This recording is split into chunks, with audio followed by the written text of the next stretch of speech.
Escape from Evil, a novel by D T Mann, from the case files of International Investigations and Protection Incorporated. This book is dedicated to all women who are or were in an abusive relationship. This is a work of fiction, but there's truth behind it.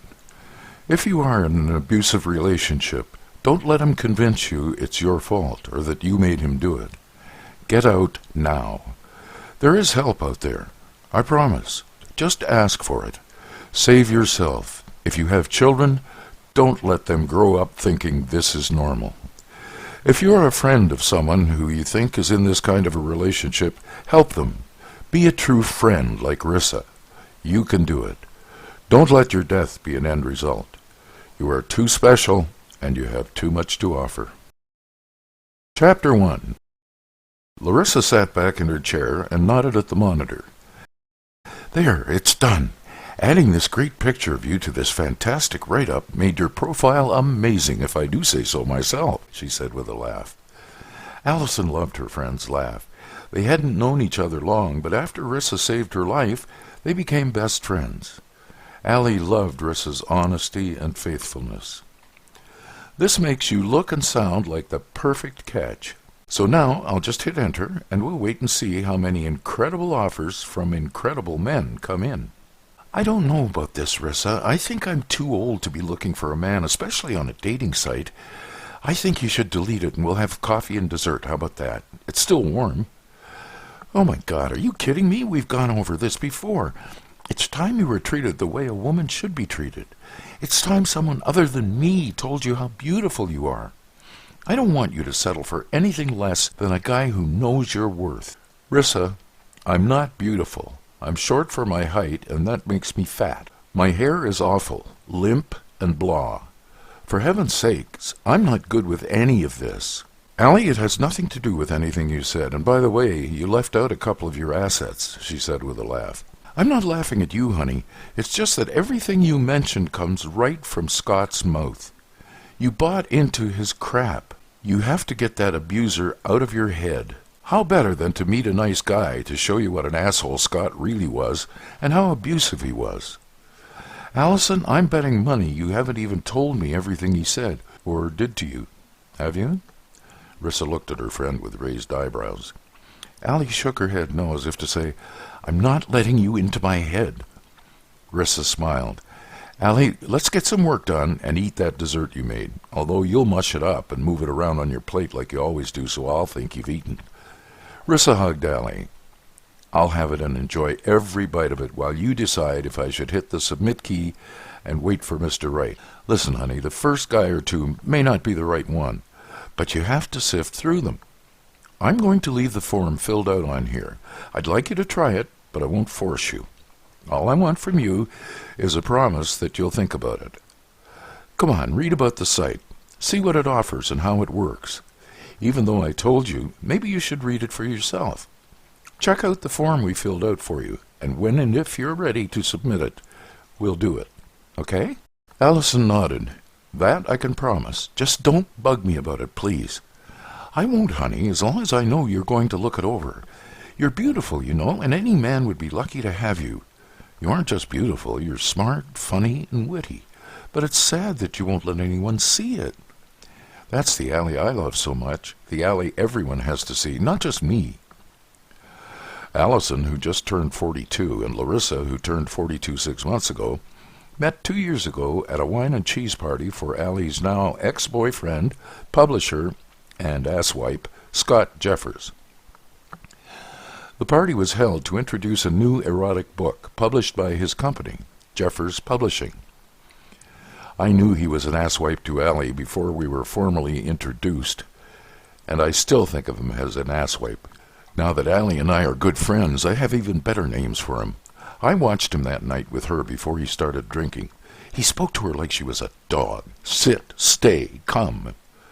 When he took her arm, he didn't take it. He grabbed it hard enough to bruise her, I'm sure. I found out I was right when I met up with her later. I also heard him say he had no choice but to introduce her to someone, but she was to keep her mouth shut. She was too stupid to get into any meaningful conversations with his guests. He topped that off with saying something about what she was wearing. Could she not see how lovely the other women looked? She was too fat to be wearing what she had on.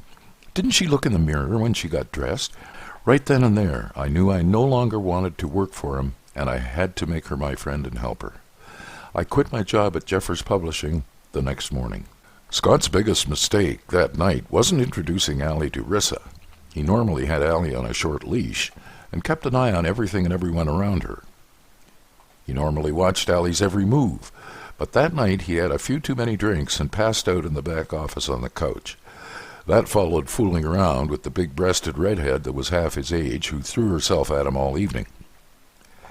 When everyone had left, Rissa stayed behind and told Allie she knew what was happening to her. Allie tried to deny it at first, but Rissa told her she knew only too well about abuse. Her mom was abused by her dad. She told Allie about the day she walked in on her parents.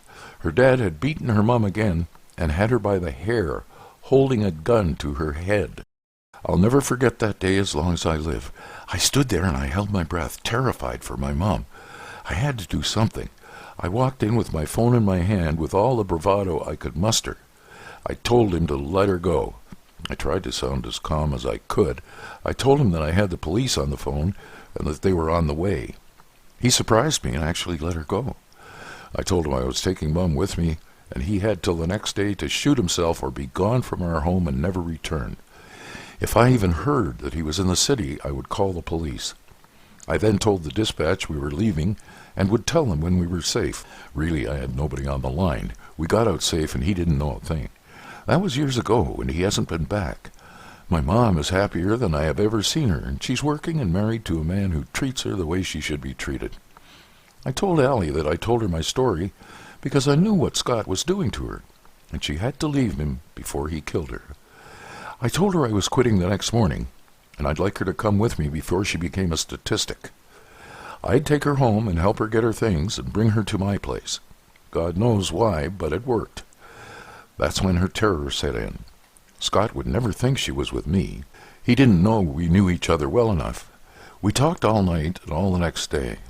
I called and quit without giving notice. I was never going to use him as a reference anyway. I didn't want Scott to think I quit because of Allie, so I said I had a family emergency and it was going to take a lot of my time. How many times in the weeks that followed did Allie say it would be best if she went back to him, but she was afraid of him. She was afraid for me and afraid for herself. It was so typical. Eventually, I convinced her not to go back. During their time together, the girls decided to start their own company. They worked hard on the name and called it Albray Publishing.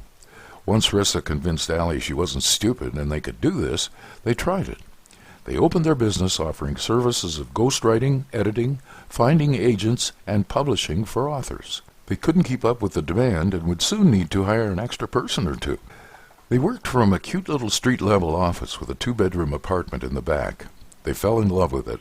It was fun to fix up, and it had a living room, dining room, a room they made into a dining room, and what really sold them, a laundry room on the main floor. Rissa, where are you? What are you daydreaming about? You haven't heard a word I've said. Is there something wrong? No, honey, I was thinking how far you've come from when we first met. I don't want to sound like a mother hen, but, she laughed, I'm so proud of you. You never went back to that jerk, no matter how often he called you. Allie was quiet for a couple of minutes. She watched Rissa get them each a coffee. Rissa, don't be too proud of me, honey. Rissa looked up as she sat down. Allie, what happened? I didn't want to tell you and get you all upset, because nothing came of it. Nothing came of what, Al? Well, the other day when you went out for supplies, Scott phoned. What? You didn't think you should tell me that abusive prick we got you away from called? Why not? He's dangerous, especially when it comes to you. How the hell did he get your new cell number? I don't know. He told me not to say he called, especially not to tell you. What did he want? Or should I ask, what else did he say to you? At first he was really nice, like the Scott who I first met. He asked how our business was going, and when I didn't want to talk or tell him anything, I asked him why he called and how he got my number. I said if he knew about the business, then he knew I had a lot of work to do. Before I hung up on him, I said, please don't call me again. Good for you. I'll bet that didn't set well with Mr. Nobody Talks to Me Like That. Isn't that what he used to say?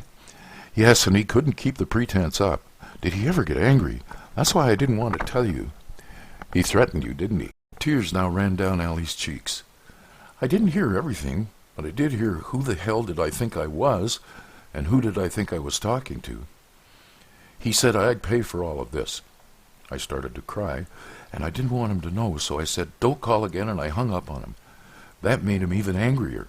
He phoned here constantly. I wouldn't answer, so he'd let it keep ringing, and then hang up and call right back. This went on for a while, until he realized I wasn't going to answer, I guess. But when I say it went on for a long time, I mean a long time. I guess he figured it was going to get to me, but I went out into the office and left the phone in my room so I didn't hear it. As she was telling Rissa, she stopped crying and looked at her, realizing what she had done. Rissa smiled. Okay, yes, I think I'm pleased with myself, but honey, I don't trust him. I angered him, Riss, and he isn't going to forget my leaving him. I'm sure this probably put him over the edge. Nobody insults him, and he'll consider this one hell of an insult. Now that we're talking about it, I'm scared again. I don't know why he's left me alone for this long.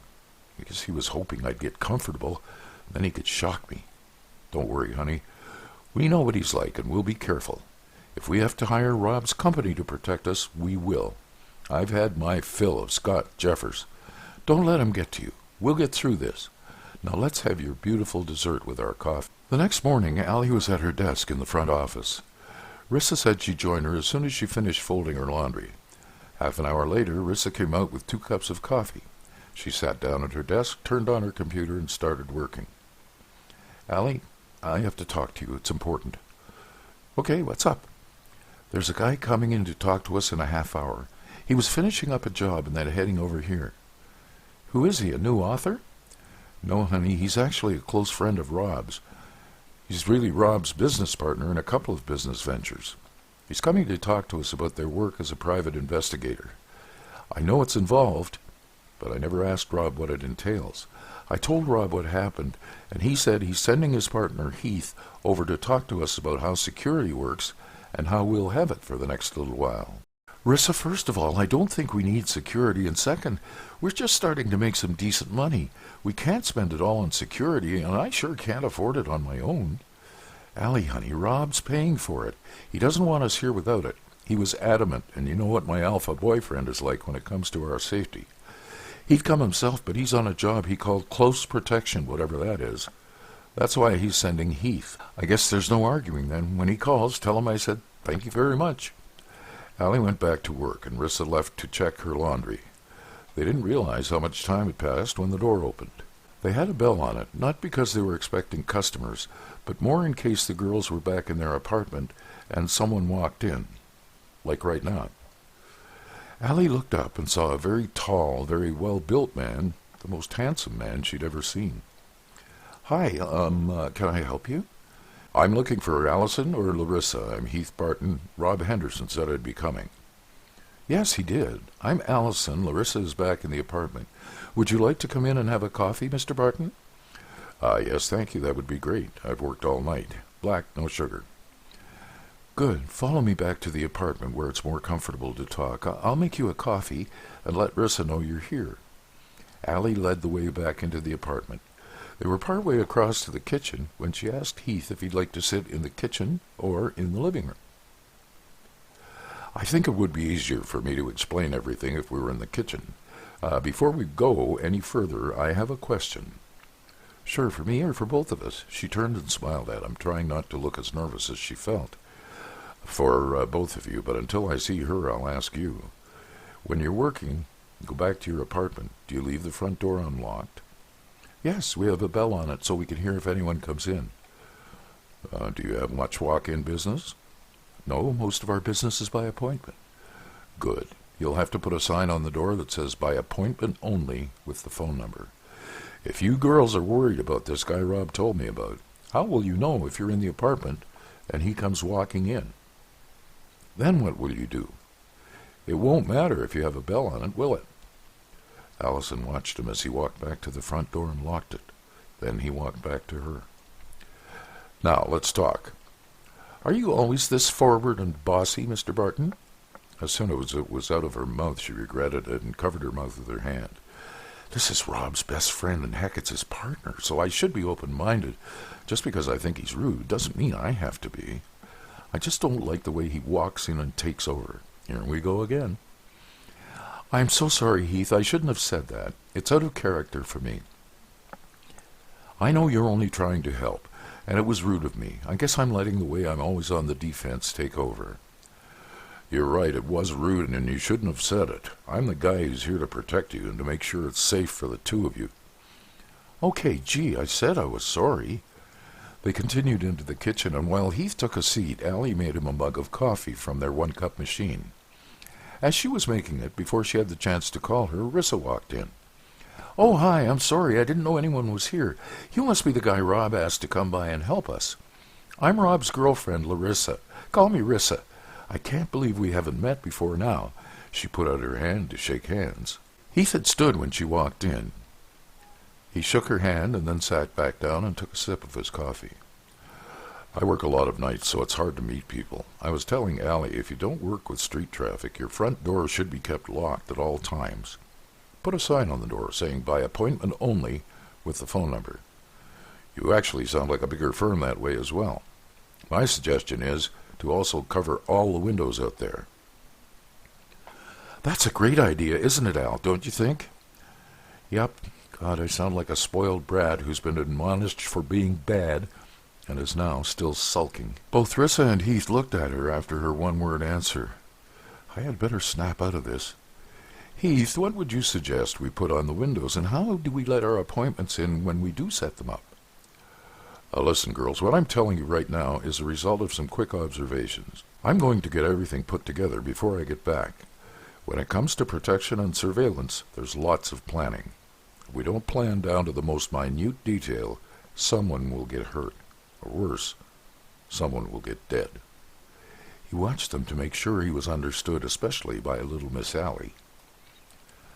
Heath was explaining things when Rissa interrupted. Heath, give me 1 minute. I'm going to get some paper and write everything down so we get it right, and don't forget anything. She got up quickly and went out to her desk.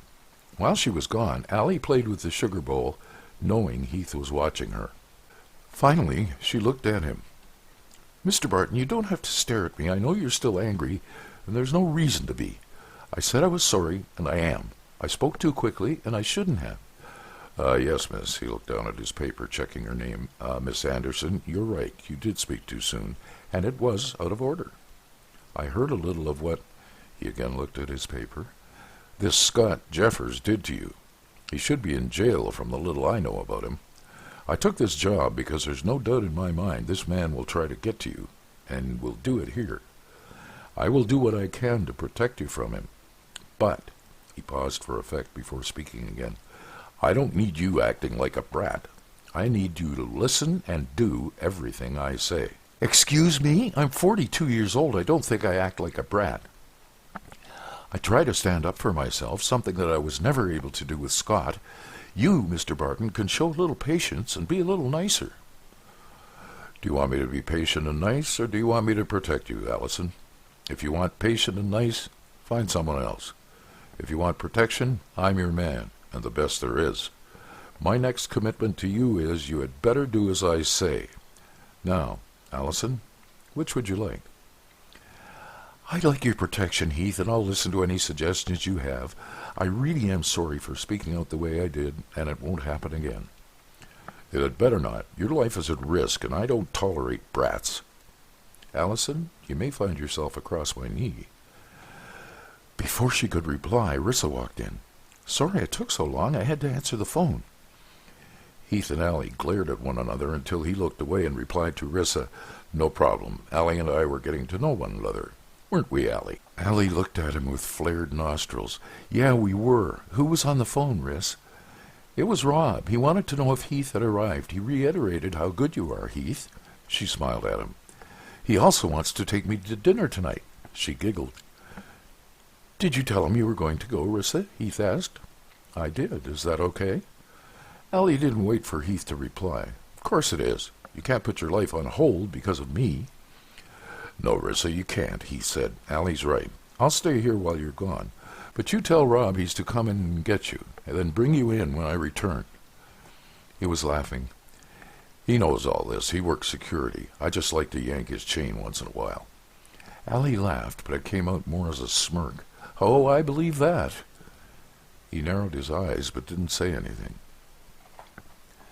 They turned their attention to Rissa, while she called Rob and told him what Heath said.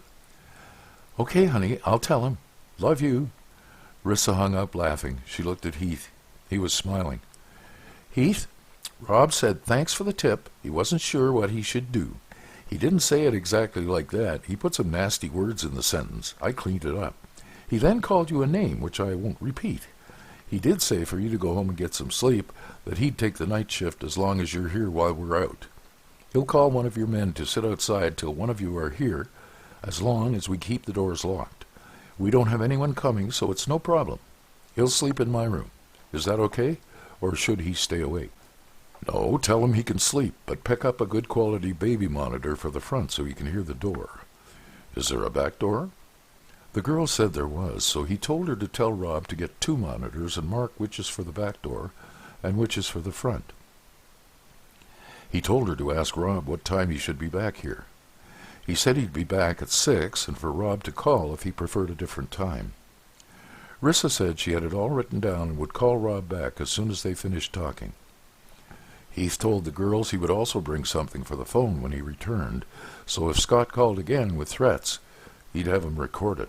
He might not be able to use it in court, but it would help them later.